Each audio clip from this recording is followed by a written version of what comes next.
Greetings and salutations, everyone. I hope everyone is still doing well, and welcome to this night-ending bonus upload. Before we jump into it, a couple links. As many of you know, I rely on Patreon, PayPal, channel membership, and the merch to help the channel to continue to grow and go. Links to Patreon, PayPal, and channel membership is in the description below. Merch displayed directly under the video. Also, Dogman Frightening Encounters, Volume 1 through 3, the audiobook versions.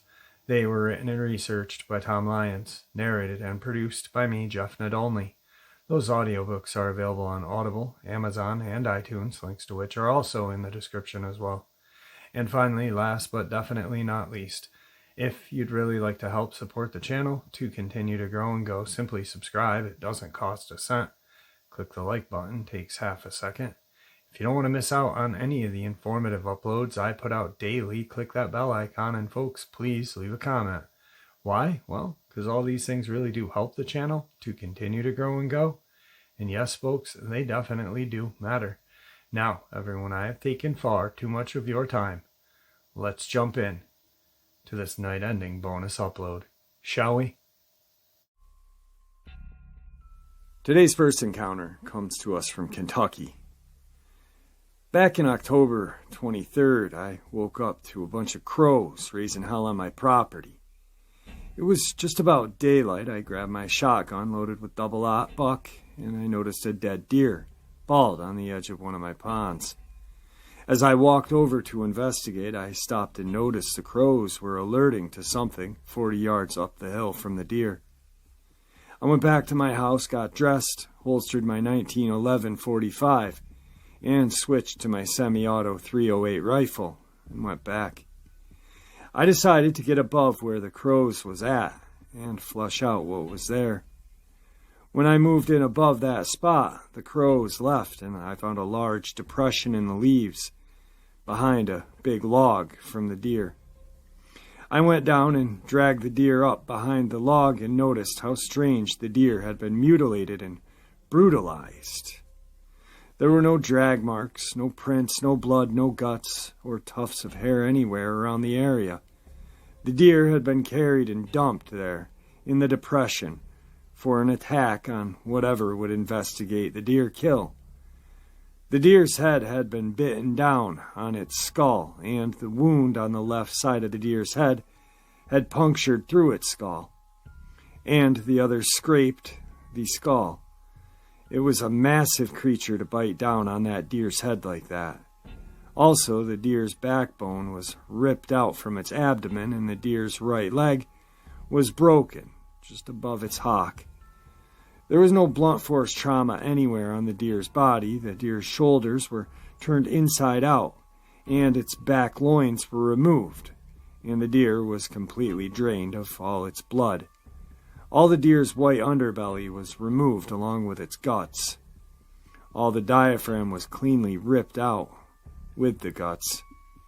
Whatever had done this was incredibly powerful. That diaphragm muscle is extremely strong, and no known predator is capable of removing the diaphragm in such a manner. Not even a human. I searched the rest of the day for the deer's kill site on my property, but I never found where the deer had been killed. The deer was killed off my property and carried a long way to place it next to my pond. Honestly, the deer looked like it was caught with a bite on its head, raised up off its feet, grabbed by its hind leg, and punched through its underbelly to its spine and ripped its spine out for the kill. That's my assumption of how that deer was killed. I thought the morning event was the end, but later that night, at midnight, something massive let out a deep howl that lasted about 10 seconds. An hour later, something was outside growling and circling my house. It circled my place about 60 to 70 times and tried to open my door and tried to pull one of my windows out by its frame. It also raked its claws on the side of my house as it circled. Just before daylight that morning it left. All during the next day I had a strange, uneasy feeling. Something was wrong and I was in danger. The second night it came back, and I opened the blind of the window at my kitchen sink to see what this thing was. It was dark with little moonlight outside, and then it walked by my window. My heart sank as I tried to make sense of what I was looking at. This creature was walking upright on two legs. I could see its arms swinging as it walked by. It had a head the size of a large grizzly bear with ears about 7 inches long and a long snout. It stood approximately 8 feet tall, and it was all black. I watched it several times pass by my window as it kept circling my house. I put down the shotgun and picked up my .308, knowing I had no chance with the shotgun if I had to defend myself. The creature stopped at the window, walked up to it, and bent down to look inside. I raised my rifle and aimed at its head. It couldn't see me where I was standing, off to the side.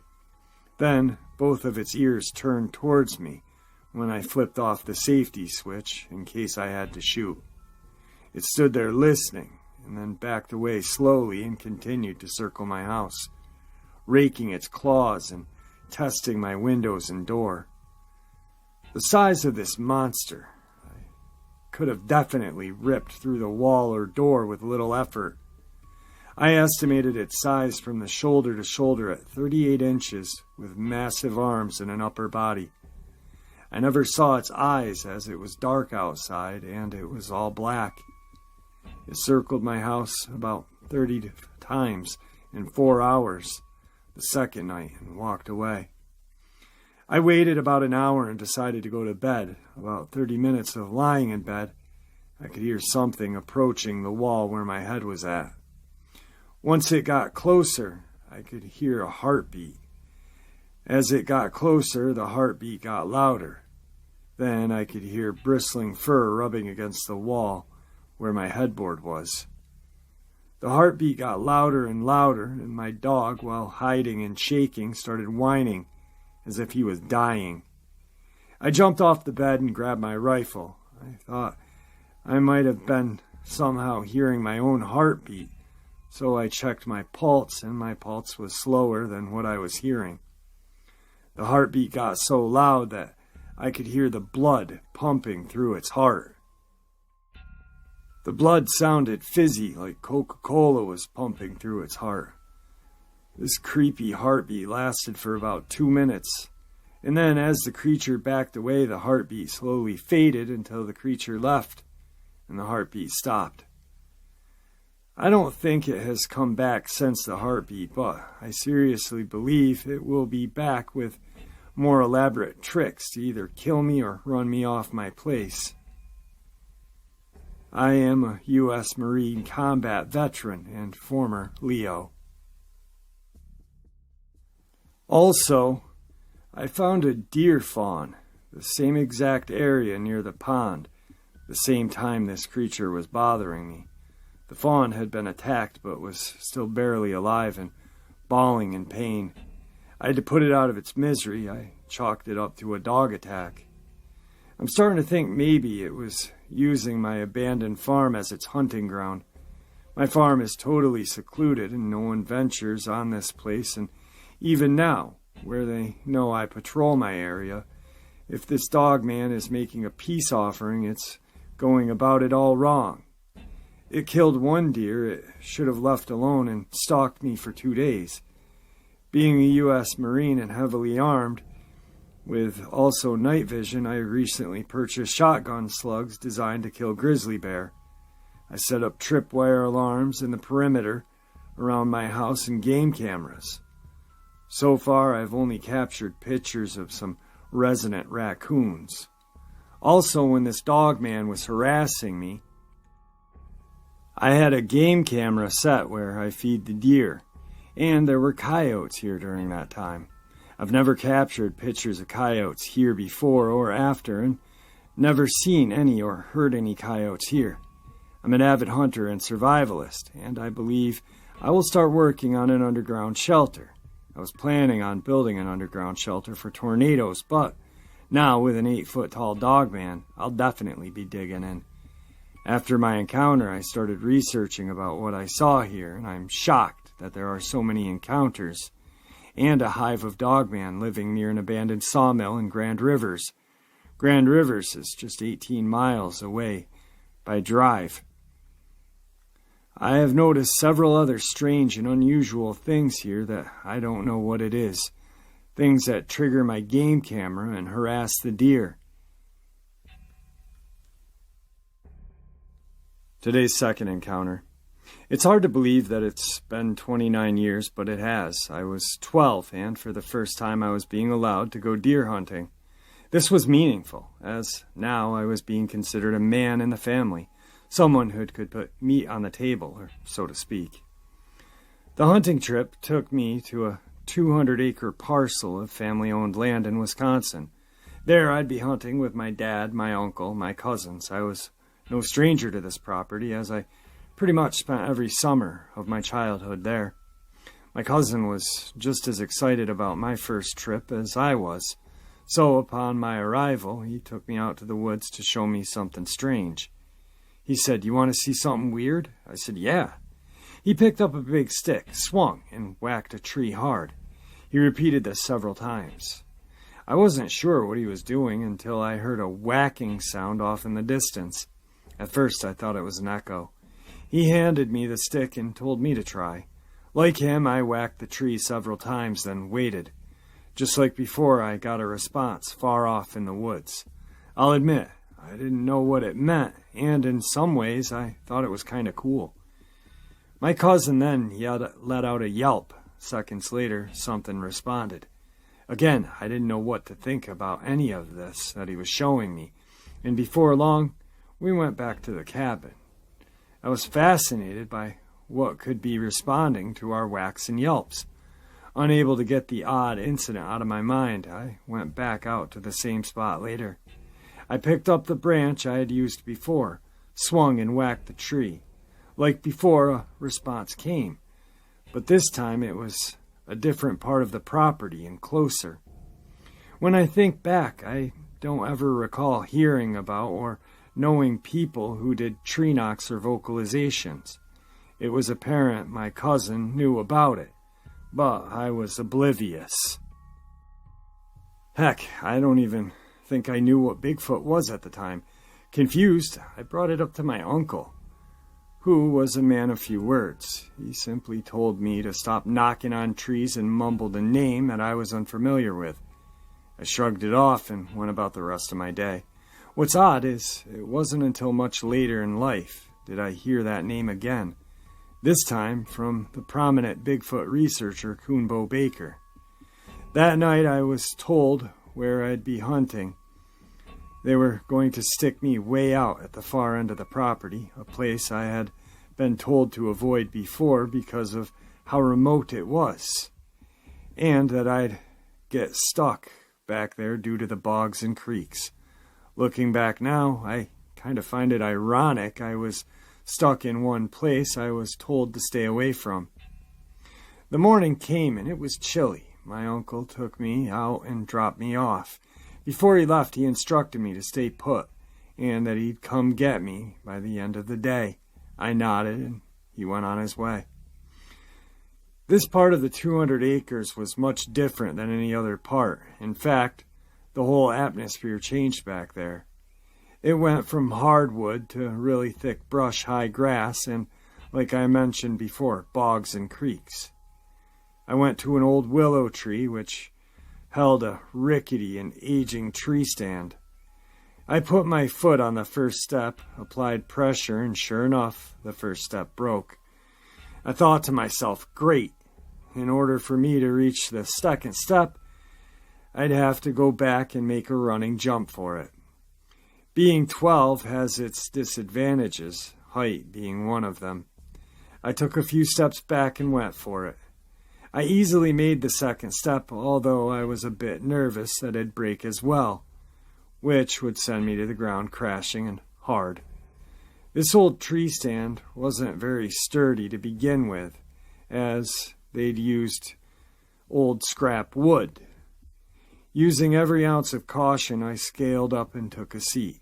Time ticked away, and a chill began to set in. Not a chill from fright, but because I had been motionless, like a good hunter should be. It was a cloudy day, and the warm rays of the sun were being hidden. More time ticked away, and I knew I was doing a good job being still as every squirrel and bird came close, oblivious that I was even there. The sun crept toward the horizon. The day was getting away from me. Yet I had not seen a deer. I suspected the shooting hours had passed and that my uncle would show up at any time. Patiently I waited, and waited, and waited. Dark wasn't far off, and still my uncle hadn't come get me. I grew concerned, and I knew I had two choices. I could continue to wait or get down and head back by myself. As I made my mind on what to do, I took notice that everything around me had gotten quiet. Fear suddenly took hold of me. I had felt it before in my life, but not to this level of intensity. My eyes darted around, and I looked for squirrels or birds that had populated the woods around me all day, only to find that they were all gone. I couldn't see anything around me, yet I knew I wasn't alone, that something was out there. The fear kept rising, but why? I still hadn't seen anything. Regardless, my senses screamed at me, "Go, run, run, get out of there." I knew that something wasn't right, but I just couldn't put my finger on it. The sun was sinking, and it was getting darker by the second. I now knew that no one was coming to get me, and that I was going to have to make a go of it on my own. I got ready to get out of the stand, then did everything you shouldn't do with a 30-30 lever-action rifle when climbing out of a stand. I half-cocked the rifle because I knew I'd be the most vulnerable and exposed as I climbed out of the stand and down the willow tree. I couldn't see much of anything around me yet. I couldn't shake this feeling that something was there and close by. I slowly navigated down the tree, taking care with each foot placement until I reached the last step. From there, I planned on jumping. Without a second hesitation, I leapt, hit the ground, and quickly recovered. I got up and now facing down the path, or what might have been an old deer trail. What little bit of light was left illuminating the open space in front of me, it was then I spotted something rise just off the trail to the right, about 30 feet. It towered like nothing I had ever seen before. I guess now that it stood over 7, maybe 8 feet tall. My body tensed, and the fear that I thought was elevated already rose almost to sheer terror. Instinct, I cocked the hammer fully back on the rifle and threw it into my shoulder. Just as I did that, whatever this thing was raised one leg, stretched it out, and placed it on the opposite side of the trail. It now straddled both sides, its massive frame focused on me and my rifle. I have to laugh now because, believe it or not, I began to think about hunter safety, know your target, and beyond. My mind screamed at me for just a brief second before I hollered back, "Know your target." I don't know what I'm even looking at. Whatever it was could only be described as massively tall, around 7 to 8 feet tall, and wide, its shoulder-spanning feet across the trail.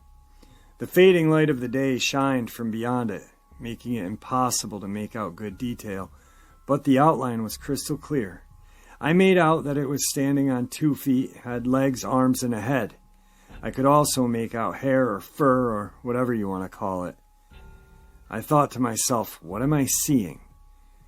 With the butt of the rifle at my shoulder, I put the scope on it and looked through. My scope was low-powered with a yellow filter, which illuminated everything a bit more, but still not enough to clearly make out what I was seeing.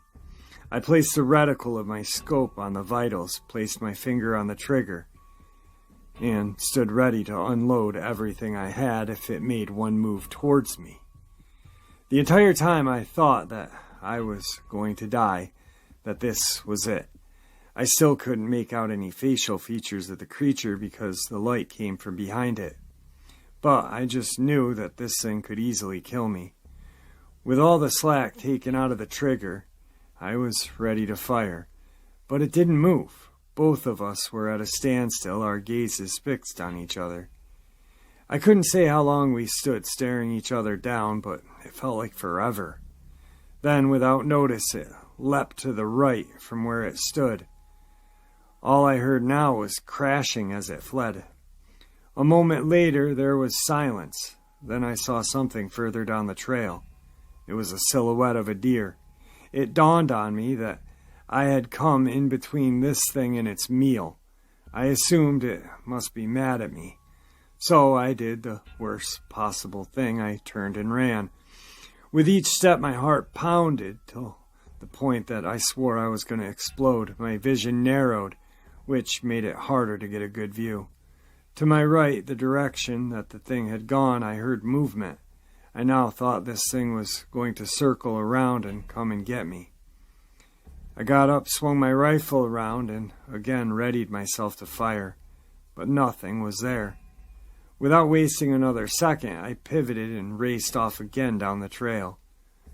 I don't know how long it took me, but I did finally make it back to camp. Not a second after my arrival, my uncle and everyone began to haze me. They could tell that I had been spooked, with someone joking that I looked like I had saw a ghost. What they didn't know was that I saw something far worse. I asked my uncle why he hadn't come and got me. He replied that he had tried but couldn't find me. I didn't know what to believe. All I knew was I was glad to have made it out of there alive, as I was sure my demise was certain. I rushed inside the cabin with my rifle, only to have my uncle remind me that he didn't take weapons inside, only because he said they sweat from the change in temperature. I told him I would clean it, and I went inside. I wiped down the rifle and carefully hid it loaded under my bed and slid my sheath knife underneath my pillow. While I had made it back, I couldn't calm down and didn't feel safe. A large window overlooked my bed, and all I could imagine was being awoken to this thing staring over me just outside that thin pane of glass. I could see it crashing through the walls, taking hold of me, and, well, that'd be it. Needless to say, I didn't sleep an hour that night. Come morning, everyone was up, and the last thing I wanted to do was go back out there. I hadn't told anyone what had happened, but they knew something was wrong. However, that didn't stop them from hazing or making fun of me. It was just what they did. I told my dad I didn't feel good, that I had gotten too cold the day before, so maybe I could take the stand closest to the cabin. My plan was to bag a deer fast as I could and get the hell out of there. I knew this was my only way out. I arrived to the new stand, and believe it or not, I got a deer rather quickly. I was excited, mainly because now I could head home. Then I was told there were more tags to fill, so I'd have to help drive the deer to the others. My heart sank. I felt defeated and terrified because that meant I have to go back out there. With my hands white-knuckled on my rifle, I walked through the woods. My head swiveled back and forth every time I heard a sound. With each crack of the branch or crunches of the leaves, I snapped my head with the expectation of seeing that monster pop up, only to see a deer or a squirrel. I made it through the drive, which ended the hunt. Hours later, we headed back home. Looking back now, I think it's fair to say my life was on the line that day.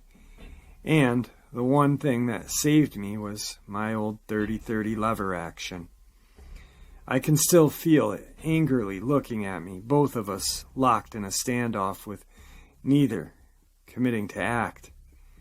I went back to the property a few years later, but made sure I never went to that part of that property again.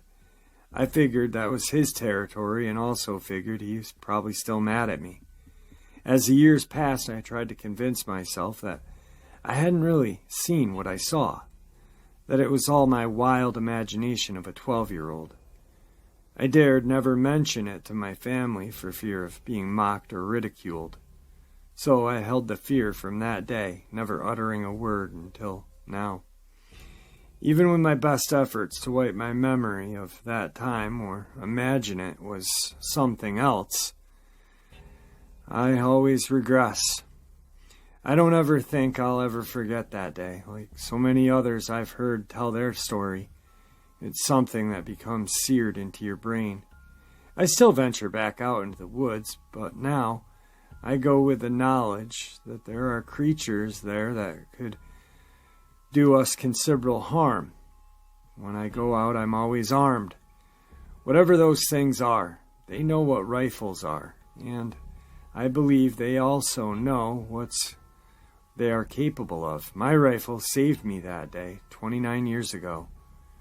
I know this without question. I also know that on that day there were 2 hunters in the woods. Well, there you have it, folks, this night-ending bonus. I hope you enjoyed it as much as I enjoyed sharing it with you. Thank you all for supporting the channel. It is, after all, your support that keeps the channel growing and going, and honestly what gives people a chance and a place for them to share their experiences and theories judgment-free. Everyone stay safe, happy, healthy, and ever vigilant, keeping an eye on our children, pets, family, friends. These creatures are real, they are out there and dangerous. Share this information with the people you love and care about, and it may just help save their lives someday. Until next time, never stop asking questions, never stop searching for answers, and God bless.